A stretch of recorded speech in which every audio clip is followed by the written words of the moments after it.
Hi friends, welcome to my channel. ఈరోజు బాగా అందరికీ ఇష్టమైన ములక్కాయ పప్పుచారు ఎలా చేసుకుందాలో నేను చూసేద్దామా. ఈరోజు నా ఛానల్లో ములక్కాయ పప్పుచారు చేశాను. మీరు కూడా ఇలా ట్రై చేయండి. ఇంట్లో ఉన్న వాళ్ళు ఎంతో ఇష్టంగా తింటారు. మా ఇంట్లో అయితే ఈరోజు ఇంత టేస్టీగా ఉందంటే పప్పు చాలా అంటే చాలా టేస్టీగా ఉంది. ఈ ములక్కాయ పప్పుచారును అయితే చాలా లొట్టలేసుకొని మరీ తిన్నారు. ఇంట్లో పిల్లలైనా పెద్దవాళ్ళకైనా ఎంతో ఇష్టంగా తినే పప్పుచారులో ములక్కాయ పప్పుచారు కూడా ఒకటి. మీరు కూడా ఇలా ట్రై చేయండి. మీ పిల్లలు కూడా చాలా ఇష్టపడతారు. ముందుగా ములక్కాయలను కట్ చేసి పెట్టుకోవాలి. ఈ సైజులో ములక్కాయలు కట్ చేసి పెట్టుకుంటే చాలు. తర్వాత ఏముంది, కందిపప్పుని ఒక గ్లాస్ తీసుకొని నానబెట్టుకోవాలి. మాదైతే మా అమ్మ వాళ్ళు పండించిన కందిపప్పు ఎంత టేస్టీగా ఉంటుందో. మీరు కూడా ఇలా షాప్లో బంద్ చేసి మీరు కూడా కందిపప్పుని ఇలా ఫార్మర్స్ దగ్గర కొనుక్కుంటే వాళ్ళకి లాభం, మీకు హెల్త్ పరంగా చాలా మంచిది. ఇంకేముంది, ఈ పప్పుని నానబెట్టుకొని స్టవ్ మీద పెట్టుకొని ఉడకబెట్టుకోవాలి. ఇలా స్టవ్ మీద ఒక హాఫ్ అన్ అవర్ ఇలా ఉడకబెట్టుకుంటే మనకు పప్పు ఉడికిపోతూ ఉంటుంది. చూసారు కదా, నేను ఈ పప్పుని ఈ విధంగా ఉడకబెట్టుకున్నాను.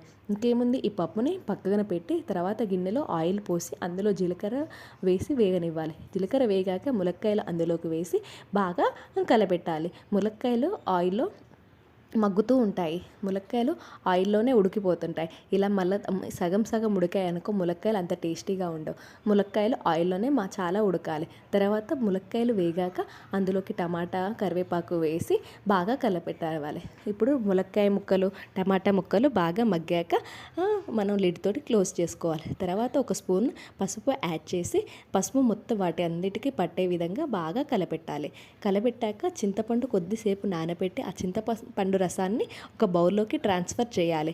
ఇప్పుడు ఆ చింతపండు రసాన్ని ఇప్పుడు ఇందులోకి వేసుకోవాలి. ఇందులోకి వేసుకోవడం వల్ల ఇప్పుడు చింతపండు నీళ్ళు బాగా మసలనివ్వాలి. ఇప్పుడు ఈ విధంగా ముక్కలు మగ్గాక మనం ఇప్పుడు చింతపండు రసాన్ని ఈ గిన్నెలోకి ట్రాన్స్ఫర్ చేయాలి.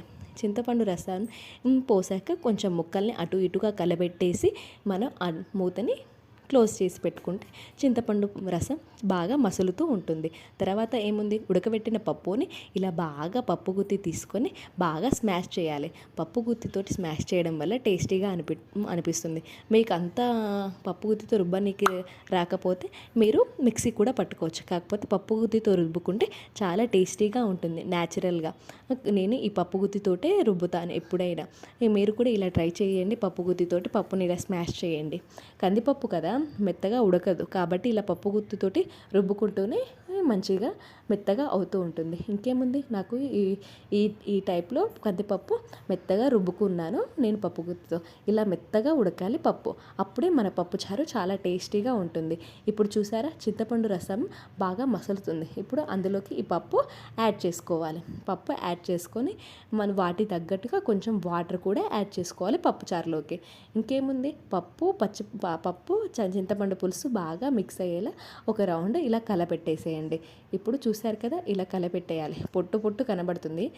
ఇప్పుడు న్యాచురల్గా చేసిన కందిపప్పు కదా, అలా పొట్టు కనబడుతుంది. ఇంకేముంది, ఆ పప్పు కొద్దిసేపు మసులుతూ ఉన్నాక అందులోకి కారం ఉప్పు యాడ్ చేసుకోవాలి. అప్పుడు కారం ఉప్పు బాగా మసులుతూ ఉంటుంది. అప్పుడు మనకి ఈజీగా ఉంటుంది. మీరు ఇలా ట్రై చేయండి. మీ ఇంట్లో కూడా చాలా ఇష్టంగా తింటారు పప్పుచారుని. పప్పు ఫినిష్ అయిపోయింది.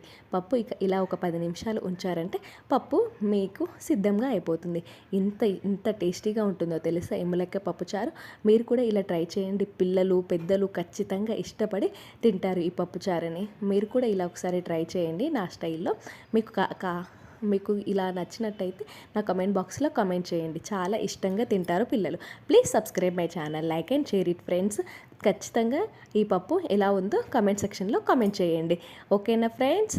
Please subscribe my channel, like and share it friends.